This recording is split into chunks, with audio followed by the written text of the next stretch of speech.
Ladies and gentlemen, buckle up because we're diving headfirst into the scandal that's got Hollywood buzzing like a beehive on fire. Blake Shelton absolutely demolishing Joy Behar live on The View in a clash so explosive it could light up the entire entertainment industry for years to come. Picture this, it's a crisp autumn morning in New York, the studio lights blazing down on the iconic round table where the ladies of The View gather to dissect everything from politics to pop culture, and today, they've got country music's rugged heartthrob, Blake Shelton, as their guest. Blake, fresh off his latest chart-topping album that's blending twangy guitars with unexpected electronic beats, strolls in with that signature grin, his cowboy boots echoing on the polished floor, ready to chat about his new single that's already breaking streaming records. But oh, what starts as a light-hearted promo turns into a verbal showdown that no one saw coming, leaving jaws on the floor and social media in a frenzy. Joy Behar, the sharp-tongued veteran of the show with decades of unfiltered opinions under her belt, kicks things off innocently enough, complimenting Blake on his enduring appeal in a town that chews up and spits out even the biggest stars. She leans in, her eyes twinkling with that mix of mischief and menace she's famous for, and says, "Blake, you've been in this business forever, outlasting boy bands and reality TV fights, so what's your secret to staying so relevant?" Blake chuckles, running a hand through his tousled hair, and launches into a heartfelt spiel about authenticity, staying true to his Oklahoma roots even as the glitz of LA tries to pull him under. The audience coos, the other co-hosts nod approvingly, but then Joy, ever the provocateur, pivots sharply. "Authenticity, huh? That's rich coming from a guy who's built a career on singing about heartbreak and beer while romancing tabloid darlings like Miranda Lambert and now Gwen Stefani. Isn't that just packaged rebellion for the masses?" The studio falls silent for a beat, the kind of hush that screams impending doom, and Blake's easy smile falters just a fraction, his blue eyes narrowing as he processes the barb. What follows is pure television gold. A masterclass in controlled chaos that escalates faster than a summer storm over the plains. Blake doesn't flinch. Instead, he leans forward, elbows on the table, and fires back with a drawl that's equal parts velvet and venom. "Joy, darlin', if authenticity means clean out hypocrisy when you see it, then let's talk about that. You've spent years on this very show slinging shade at everyone from politicians to pop stars, hiding behind your 'I'm just saying' routine. But last I checked, your own life's been a whirlwind of marriages and memoirs that make my love songs look like nursery rhymes." The audience gasps, a ripple of shocked laughter bubbling up, and Whoopi Goldberg, ever the mediator, tries to interject with a nervous chuckle, but it's too late. The fuse is lit. Joy's face flushes, her perfectly coiffed hair seeming to bristle as she snaps, "Oh, please, Mr. Voice of the Heartland, spare me the lecture from a man whose biggest hit is about God giving toes for a reason. Is that your idea of deep wisdom?" Blake doesn't miss a beat, his voice dropping to that gravelly timbre that sells out arenas. "Wisdom? Honey, I've got more real wisdom in one line about losing a girl to the bottle than you've got in a lifetime of hot takes that wouldn't fill a thimble." The clash intensifies, words flying like buckshot, with Joy accusing Blake of coasting on his good old boy charm while he counters by questioning the sincerity of her feminist firebrand persona when it suits the ratings. Cameras zoom in on the tension, capturing every micro-expression of the way Joy's lips purse in indignation, the steely glint in Blake's gaze that says he's done playing nice. Backstage whispers later reveal that producers were scrambling, half expecting a commercial break to turn into a full-blown evacuation. But the two titans keep going, trading barbs about everything from cancel culture to country radio's playlist politics. By the time the segment wraps, the air is thick with unresolved fury, and as Blake stands to leave, he tips his imaginary hat with a wink that feels more like a warning shot. Hollywood, ever the drama addict, erupts online within minutes. Hashtags like #Blake vs. Joy and #View Takedown trending worldwide. Memes of Blake's startling quip overlaid on exploding fireworks flooding timelines. Pundits dissect it like a presidential debate, with some hailing Blake as the everyman hero who finally put a network talking head in their place, while others decry him as a bully hiding behind Southern politeness. Joy, for her part, doesn't back down. In the aftermath, she takes to her personal socials with a fiery post about standing up to entitled male fragility, racking up likes from her loyal legion while alienating a chunk of middle America that tunes in for Blake's cameos. The ripple effects are immediate and seismic. Blake's new single skyrockets to #1, proving that controversy is the best promotion money can't buy, while the views ratings spike to levels not seen since the great monologue wars of the early 2000s. Insiders leak that ABC execs are torn and thrilled by the buzz but terrified of losing their golden goose co-host if Joy decides to walk. Blake, meanwhile, retreats to his ranch, strumming his guitar under starlit skies, perhaps penning the next hit about a battle won with words instead of whiskey. But this isn't just tabloid fodder, it's a cultural earthquake, exposing the fault lines between coastal elitism and heartland grit, between scripted snark and unvarnished truth. As the dust settles, one thing's clear: Blake Shelton didn't just survive Joy Behar's ambush, he turned it into his finest hour, a moment that'll be replayed in highlight reels for generations, reminding us all that sometimes the mic drop comes from the man with the deepest drawl. And folks, that's just the spark. The fire is only getting started. Fast forward a few hours post-clash, and the entertainment ecosystem is in full meltdown mode, with every outlet from TMZ to the New York Times churning outtakes hotter than a jalapeno ±0. And Julia Blake Shelton's takedown of Joy Behar isn't just water cooler talk, it's the event that's rewriting the rules of daytime TV celebrity skirmishes. Picture the frenzy: paparazzi swarming the ABC lot like locusts, hoping for a glimpse of Joy storming out in her signature power blazer, while Blake's team fields calls from late-night hosts begging for an exclusive recount. Social media, it's a battlefield, with Blake's fans, those die-hard Sheltoniers who've tattooed his lyrics on their arms, rallying behind their man with fan edits set to his angriest breakup ballads, intercutting Joy's shocked face with clips of fireworks exploding over Nashville. On the flip side, Joy's defenders, a mix of liberal firebrands and longtime View viewers who've weathered every co-host carousel, flood comment sections with accusations of sexism, claiming Blake's charm offensive was nothing but a veiled attack on a woman bold enough to speak truth to country crooner power. Celebrities weigh in too, turning it into a star-studded symposium.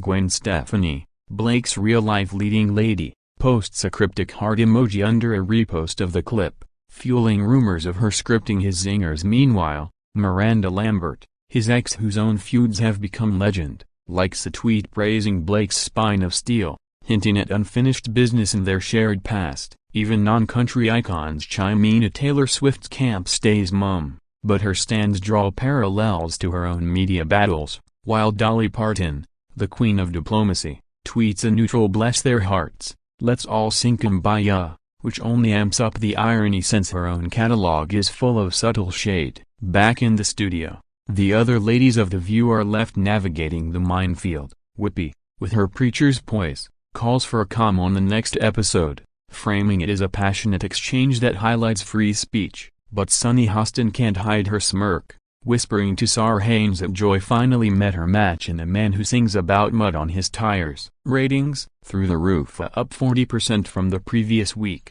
with DVR plays of the segment rivaling Super Bowl ads. Advertisers are giddy, though a few conservative-leaning brands quietly pull spots, citing inappropriate tone, only to be replaced by edgier ones hawking energy drinks for when you need to destroy the competition. Blake, ever the strategist, doesn't ride the wave alone. He drops a surprise Instagram live from his tour bus, shirt sleeves rolled up, beer in hand, dissecting the moment with his trademark humility. Look, Joy's a legend. But legends bleed too when you poke the bear. I didn't go on that show to fight, I went to talk music. But if standing up for what's real shocks Hollywood, then maybe it's time we all got a little shocked. His words go viral, clocking millions of views, and suddenly, he's not just a singer, he's a symbol. The blue-collar bard calling out the ivory tower of talk TV. Joy counters with her own monologue the following day, hair fluffed defiantly, voice steady as she owns the moment. Blake thinks he destroyed me. Please see that man's idea of destruction is a bad haircut. What he did was expose his own fragility, hiding behind folksy insults because he can't handle a woman with opinions sharper than his guitar strings. The audience erupts in applause, but there's a new undercurrent, a whisper that this might be the chink in Joy's armor. The first time in years her quick wit drew blood from the wrong vein. Hollywood's elite, from agents to A-listers, started picking sides in private texts. One producer confides over martinis that Blake's rawness is the antidote to the town's polished phoniness, while a publicist laments that Joy's unapologetic edge is what keeps her relevant, even if it bites back. The Clash spawns parodies. Galleria Saturday Night Live rushes a cold open with a spot on Blake impersonator drawling destruction, while TikTok teens lip-sync Joy's zingers over clips of demolition derbies. Merch flies off virtual shelves, t-shirts emblazoned with "Destroyed by Blake" or "Joy's got jabs," turning personal beef into populist punchlines.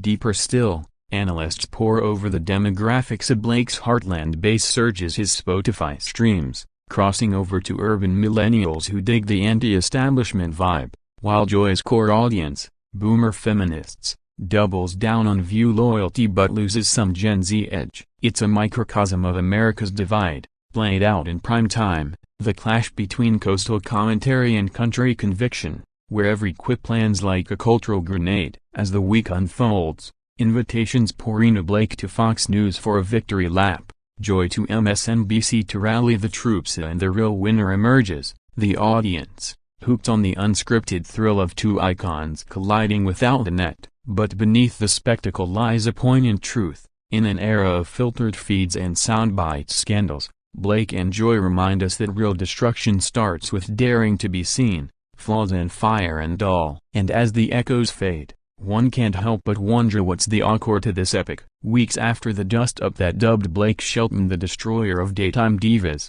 the aftershocks are still rumbling through Tinseltown, transforming a single segment into a saga that's spawning spin-offs, sponsorships, and soul-searching op-eds faster than you can say sweeps week. Dive deeper, and you'll find the real intrigue isn't in the barbs exchanged but in the boardrooms where this beef is being bottled and sold like fine Tennessee whiskey. Blake's label rushes out a deluxe edition of his album with a bonus track rumored to be a diss disguised as a duet, lyrics dripping with lines like "talk is cheap when the spotlight's on, but truth hits harder than a heartbreak song." Fans devour it, streaming numbers eclipsing even his voice coaching peaks, and suddenly, country radio's playing Shelton non-stop, DJs chuckling over airwaves about how he roped and rode Joy right out of the gate. Joy, undeterred, leverages the limelight into a book deal extension, her memoir sequel now promising a chapter titled Clash of the Titans, Surviving Shelton's Smirk, where she unpacks the encounter with psychological precision, painting Blake as a symptom of toxic masculinity marinated in moonshine myths. Her publisher salivates, pre-orders shattering records for tell-all tomes, and bookstore windows sprout displays pitting her glossy cover against Blake's rugged CD art like modern-day OK Corral. Crossovers abound. A Netflix docuseries pitches itself as View from the Void, when country met commentary, blending archival footage with talking head testimonials from fellow fooders like Roseanne Barr and Garth Brooks, who opines that Blake's got more grit in his grit than most have in their guts. Meanwhile, late-night levity keeps the pot simmering as Jimmy Fallon recreates the clash with puppets, Blake's felt doppelganger drawling devastation while Joy's marionette jabs back with jazz hands, pulling laughs from an audience that's equal parts horrified and hooked. Philanthropy even gets a nod. Blake announces a charity concert dubbed Rebuild after the Rumble, proceeds going to media literacy programs for underprivileged kids, a sly nod to teaching the next gen how to spot shade from sincerity, while Joy hosts a Women Who Won't Back Down webinar series, empowering attendees with debate tactics drawn from her duel. The feud filters into fashion too. Blake's stylist debuts a line of destroyed denim jeans distressed to look like they've been through a verbal ringer, selling out at honky-tonks nationwide, and Joy's go-to label launches Behar bold lipstick in shades like Verbal Vermilion and Sass Scarlet, marketed as colors that clash without apology. Politicos peek in, with pundits on both sides claiming victory. Conservatives crow that Blake exposed liberal hypocrisy. Liberals counter that Joy embodied resistance to red state rhetoric, turning a TV tiff into a proxy war for the culture wars. Fan fiction flourishes online, with Wattpad wonders weaving alternate universes where Blake and Joy team up for a duet that heals divides or descend into a full-blown album beef *rap rivalries. Psychologists pen pieces in Vanity Fair, diagnosing the dynamic as classic alpha showdown of Blake's grounded growl versus Joy's intellectual incisor, while relationship gurus on podcasts advise couples on Shelton's strategies for conflict resolution, like pausing mid-fight to strum a soothing riff. Even the environment chimes in absurdly. Eco-activists jest that if Blake and Joy can generate this much heat without fossil fuels, imagine what they'd do for climate action. Through it all, the two principals play their parts to perfection. A Blake spotted at a Nashville dive bar, toasting strangers with tales of the best bad day ever, his laughter booming like bass lines. Joy at a Broadway gala, quipping to reporters that she'd take a Shelton smackdown over a stale script any day. Insiders spill that reconciliation rumors swirl, with mutual managers floating a joint appearance at the CMAs or Emmys, but both camps demur, savoring the slow burn. What emerges from this elongated echo is a testament to resilience.